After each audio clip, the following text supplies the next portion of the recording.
హస్బెండా రండి రండి ఇక్కడ నుంచి వీడియో మాట్లాడాలి రండి లోపలికి వెళ్దాం. మీరు మా ఇంట్లో బాగా ఫేమస్ అండి. ఎవరు వచ్చారో చూసారా? మన కిరణమయ్య గారు ఆయన. ఈయన కొడితేనే మన ఇంటికి వచ్చేసింది.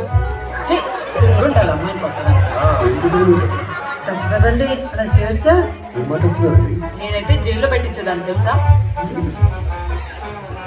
కిరణమయ్య కిరణమయ్య 2 రోజుల్లో వచ్చేస్తానని చెప్పాను కదా, ఇలా వచ్చేసారేంటండి? చూసారా, మా ఆయన వల్ల ఒక్క నిమిషం కూడా ఉండలేడు అన్నానా? నేను ఉండలేక కాదు, పోయినసారి 2 రోజులు అని చెప్పి 12 రోజులు ఉండిపోయాను. అందుకే ఈసారి 2 రోజులుగా వచ్చేసాను. ఏంటి అది కాదండి, మా ఫ్రెండ్ కంపల్సరిగా ఉండాలంటేను ఆశీర్వదించి మీరు నాకు మళ్ళీ కొడతాడు. చూసారా చూసారా నేనే చూడండి. కొట్టట్లేదండి, హాయ్ చెప్తున్నాను. ఇక్కడ ఏం చెప్పి చచ్చాలి?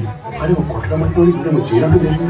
అది కాదండి, అప్పట్లో మా ఫ్రెండ్ కోసం చిన్న అబద్ధం చెప్పాను.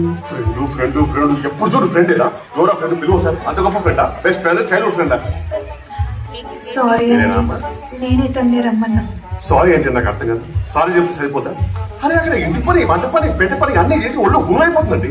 ఏంటంటే ఫ్రెండ్షిప్? ప్రతి ఉత్తమ మహిళ వెనుక ఒక ఉత్తమ పురుషుడు ఇంట్లో వెయిట్ చేస్తుంది. చిన్నప్పటి నుంచి అట్లా కష్టాలు పడుతూ పడుతూ పెరిగిన నాకు కూడా ఒక కుటుంబం, ఒక ఇల్లు కావాలనుకున్నాం. అది కాదే, పొరపాటున అడిగారు. అనాథాశ్రమంలో నేను దాచిపెట్టుకున్న డబ్బులతో తనకి రిబ్బన్లు, పౌడర్లు కొనిచ్చి మరి అంత వెనక్కి ఎందుకే? అవి చూసే ఒక మంచి ఫ్యామిలీ ఏముంది పాప అని దీన్ని తీసుకెళ్ళిపోయారు. నన్ను వదిలేసి. స్వర్ణ, నేను మా ఆయన కూర్చోపెట్టి తీరిగ్గా చెప్తాగా, మొత్తం అంతా చెప్తాగా? తప్పకుండా వింటారు కదా? ఇలాగే చెప్పాలి. మీరు చెప్తే వింటా. సరే అండి.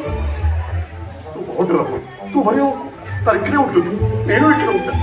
ఒక చిన్న రూమ్ లో సరిపోతుంది. ఉంటాను.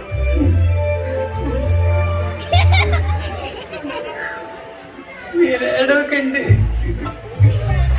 ఫ్రెండ్ గోల్డ్ బంగారం సేఫ్టీ